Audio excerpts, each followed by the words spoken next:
Hi boss babies, welcome back to my channel. Today we are talking credit. For those of you who don't already know, I'm 25 years old, but I left college at 22, and when I left college my credit score was in the low 500s, you guys.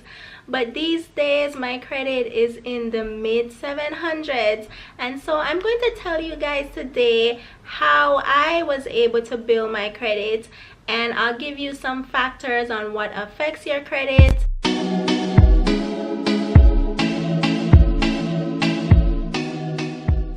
One of the first things you want to do in order to build your credit is face the issue head on. And how you can do that is by first looking at what your credit score is and what is affecting your credit score. So you can actually go online. If you have not done so already, you can check your credit score once every 12 months or every year. Once every year, you can check your credit score from all 3 credit bureaus free of charge. The 3 credit bureaus are Equifax, Experian, and TransUnion, and you can go online to annualcreditreport.com and check your scores. You would want to check your score to see if there are things on your credit report that should not be there. So if you see something negatively on your score, you want to go and report it. And by law, the credit reporting company, they have to respond to your inquiry in 30 days, or they have to remove the bad effect that's on your credit. So there's several things that affect your credit score. The biggest thing that affects it is your payment history, and that's about 35% of your credit score. So that's just paying your bills on time, whether it's your credit card, student loans, car payments, mortgage, whatever the case may be. As long as you pay those bills on time, and by paying them on time I mean make the minimum payments, then that will positively affect your credit score. Now, if you don't make those payments, it will go into collections, and that is not very good for your credit, and I'll get more into that later. The next thing that affects your credit score greatly is your credit utilization, and that accounts for 30% of your credit score. Now, what your credit utilization is how much of the credit that you do have you're using. So what that means is, let's say you have $10,000 on a credit card, but you've only utilized $2,000 of it. $2,000 is only 20%, and that would positively affect you on your credit report. And why that is because they want to make sure that you're using less than 30% of the credit that you've been given. So if they give you a $10,000 credit card, you want to use less than $3,000 of it.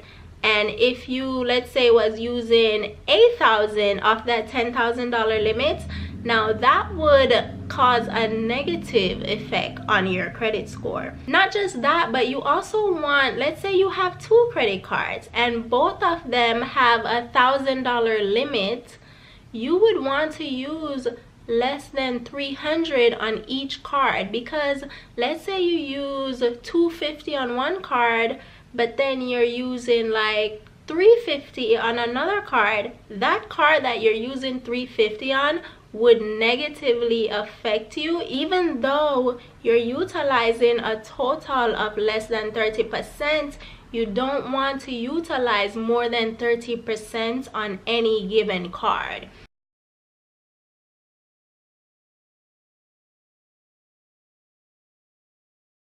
Another thing that affects your credit score, and this is about 15% of it, is how long you've had your accounts.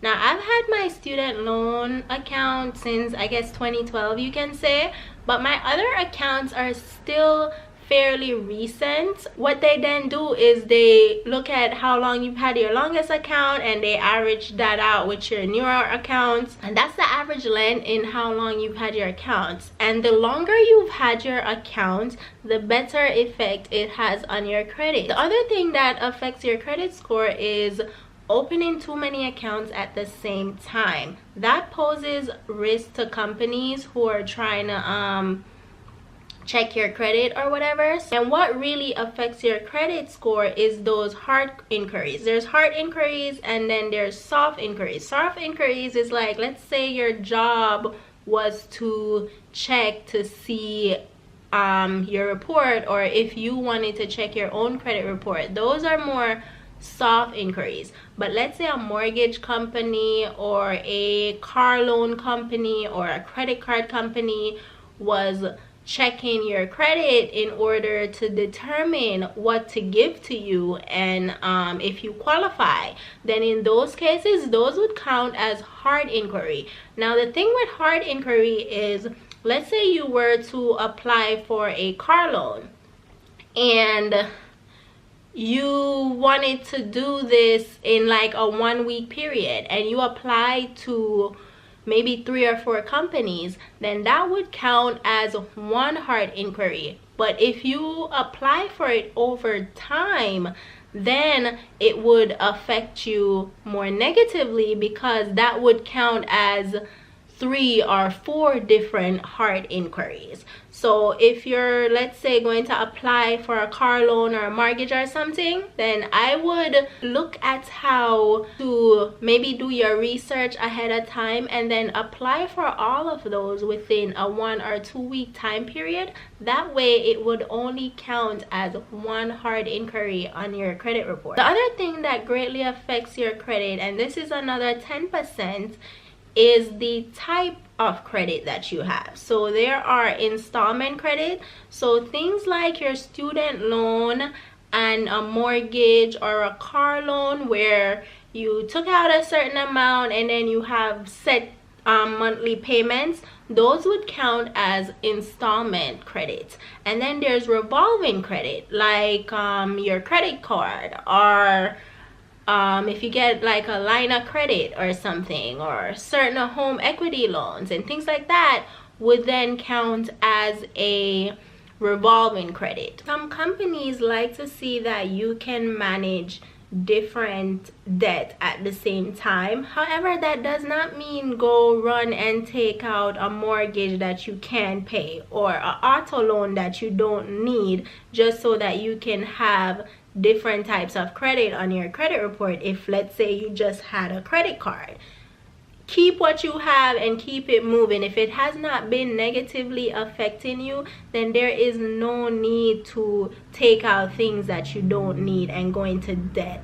Debt is never a good thing, especially when it's a bad debt, in the case of like an auto loan, in my from my perspective. Some of you may think, why do you need credit? Some people call a credit score a debt score, which it actually is in reality, but it doesn't mean that you have to have a large amount of debt in order to build your credit. You can build your credit by just having a credit card, put in your expenses on it, and pay it off every month. You will just build credit that way. You can build credit that way. You don't have to take out this loan and that loan and that loan. Now that may help you build your credit faster, but you don't need all of that in order to build your credit. You can build your credit just by having a credit card, you know what I mean, and paying it off every month. While a credit score is a way to basically take out more debt, like if you wanted to get a private student loan, or if you wanted to get a mortgage or an auto loan or a personal loan, they do look at your credit to ensure that, number one, like you'll be able to pay them back, and number two, you pay them on time. They basically look at your credit to see how much of a risk you are, and then they use that among other factors like your income and things like that that don't affect your credit to see what interest rate to give you. So if you plan to take out a mortgage or something, now while you may not need a credit score to get a mortgage, there are ways to get mortgage without a credit score. It will help you greatly. You won't have to go through as much, and then you'll also be able to get better interest rates. But your credit score is not just for things like taking out a mortgage or other types of debt. Credit score does count towards, let's say you were trying to get an apartment. I know out here in Los Angeles, A lot of these apartment complexes check your credit among other things, but credit score is a big part of it. Not everywhere does that, but most of the places do. In the working world, credit is also necessary in the sense that they do check your credit. In my field, I work in accounting, and in the accounting finance field, they check your credit history or your credit report just to see if you pose as a threat, especially in my field where I'm dealing with hundreds of thousands of millions of dollars. They want to make sure that they're hiring people who will not steal and will not commit fraud and things like that. So a part of how they're able to do that is not just from a background check of like if you've had any felonies and things like that, especially as it relates to money, but also by checking your credit history, they're able to tell that, okay, can this person pay their bills on time? Is this person struggling right now? You know, like when you have an employee working with money who is struggling financially, they are more inclined to steal or commit fraud. Now, some of you may be wondering, well, what if you don't have a credit history? How do you get certain things?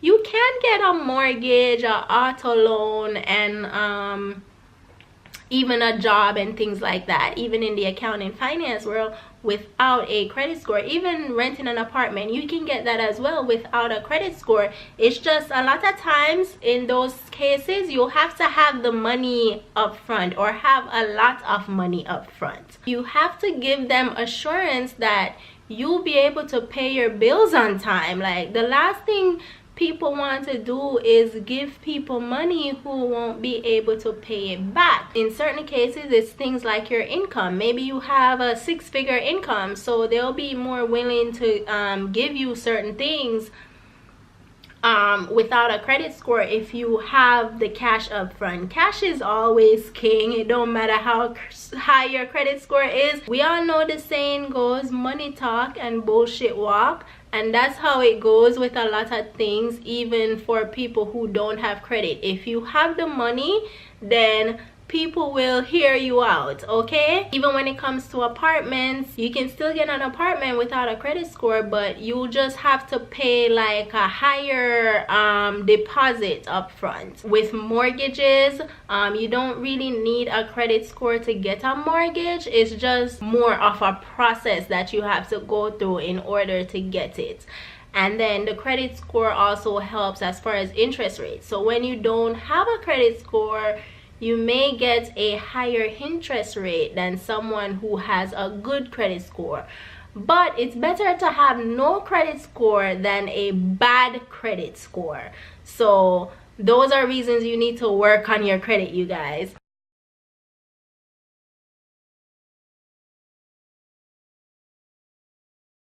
Now, some things that really negatively affect your credit is things like a repossession or a bankruptcy or foreclosure.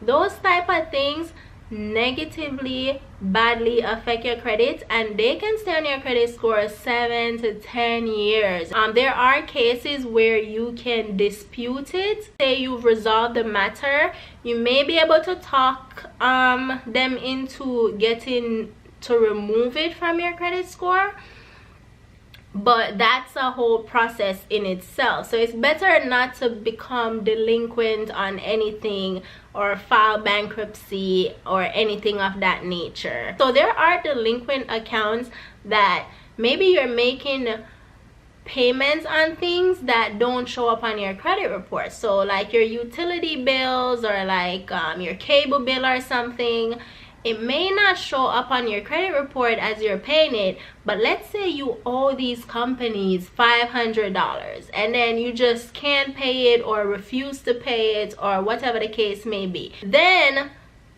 it'll go to collections, and then that's a delinquent account that then pops up on your credit report. So you want to make sure that you pay your bills on time. Now, I had a case where one of the student loans that I had with the school, they never told me that they never sent me, I should say, any information that the student loan was starting to become due. I was already paying on my other student loan. How I saw that I actually had to start paying on this one was that the credit report, when I checked my credit report, I saw that it was on there, and I was like, what? Like, I was so confused. I was like, why do I have this negative mark on my credit score? And that's when I was just starting to build my credit.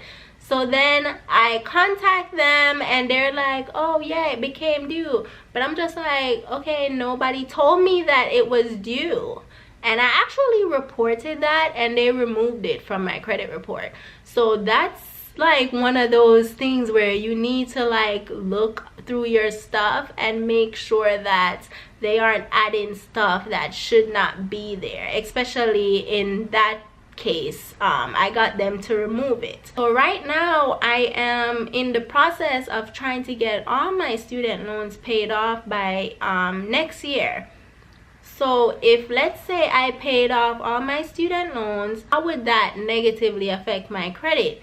So once you pay off an account, like a student loan account, or if it's a mortgage or an auto loan or something, it'll stay on your credit report for a while after that, but then it will go away, and that will set your score back. It's actually not by that much, in my opinion, that it's gonna set you back. So don't feel like you have to keep a loan going just so that you can not have a 10 or 20 point drop in your credit score. Like, it's not that deep. Get rid of that debt, you guys. In my opinion, all you really need to build a credit score is just have a credit card. It can be secured or unsecured, whatever the case may be, and just utilize that until your credit, it'll just build over time. You know, it might take longer versus if you had other types of debt, but it'll be your safest bet. Now, for my people out there who may just be starting out with trying to build credit and things like that, or maybe you have bad credit and you're having a hard time getting like credit card companies and stuff to give you a credit card to help you build your credit, what you can do is get a secured credit card. And what that means is that you put in a deposit. So let's say you want to have $500 on a card, then you come up with the $500 up front and give that to the bank, and that will back you so that they'll then be okay with giving you that credit card with that credit limit. And once your credit grows, then you can maybe get an unsecured card. Another thing is, what some people do is, let's say someone like me with pretty good, decent credit added someone with maybe bad credit onto my authorized user for a credit card. Then as I'm paying my bill and stuff, that will not just build my credit, but that can also build that other person's credit. And some parents do this for their kids, which is good. But if you're one of those parents who know that you might go into the delinquent side, then you want to take your child off that. You don't want to put your children in bad credit before they even start adulthood. And I've seen that happen a lot. Like some of my peers, they started out with bad credit even before getting anything credit related because their parents put them in a bad position. And parents, please don't do that to your children. Like, don't let your children suffer because of your bad decision. Now, some of you may be wondering, how are you able to build your credit?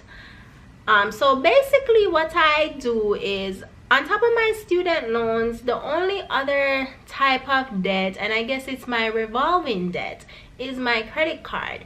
And I don't actually carry debt per se on my credit card. And I will explain this in a credit card video that I have coming up. I will actually go through my credit card statement with you guys.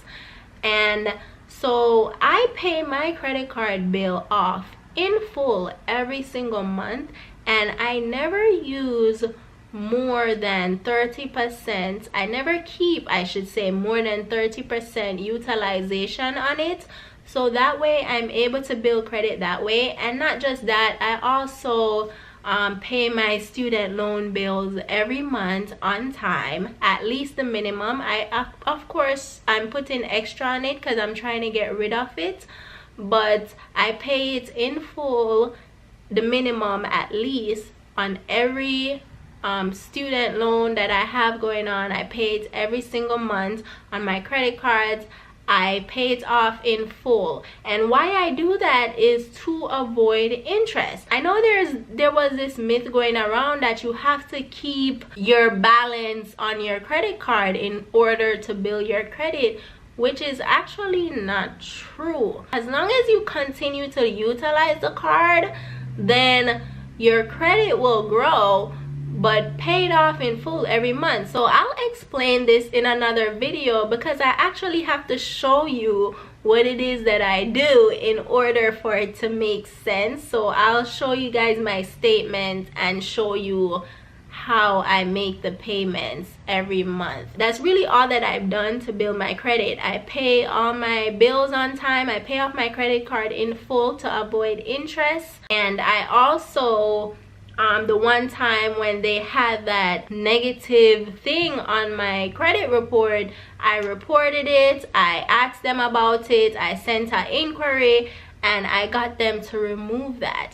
And so that was able to help my credit grow. Worry about getting current on your current bills. So let's say you're behind on a bill or two or whatever the case may be, get current on it, and then start working on paying things off, and those will actually give a boost to your credit score. These days I see a lot of credit building company trying to get people to pay all this money to try to build them credit by doing things that you can actually do yourself. If you do the research and you look into your own credit history, you can fix the problems yourself. But if there are accurate negative marks on your credit score, there's not much that a credit building company can do. Like, it first starts with you. Now, what some credit reporting companies will do is they'll send the credit company a bunch of inquiries about something that's actually accurate and hope that they will miss one and then remove it from your report. But do note that they can actually go back and add it back to your report. So if a credit reporting company is trying to sell you this notion that they can remove something from your report that's accurate, explaining to you how they plan on doing this, because sometimes you can contact the company, and if you resolve things with them, then sometimes they will send you in writing that they can remove something from your report. But just make sure that that's what they're doing, because otherwise they'll temporarily take something off from the credit reporting company, and then it'll be added back at a later date if they go back and find out that you were just jamming them and sending them a bunch of accurate report. So if you know that you have bad spending habits and you don't want to pay your bills on times and things of that nature, then there's not much that a credit building company can do to help you. Because even if, let's say, there's a mark on your credit score that's bad and they help you contact the company to fix it, then if you go back to just doing bad things, or let's say if the mark was accurate, then there's not much that they can do to fix it. Like, it first starts with you. It starts with you getting control of your bad behavior and then fixing your issues. And then once you fix it, you'll continue with good behavior that will then maintain you having a good credit score. I want to thank you guys again so much for watching.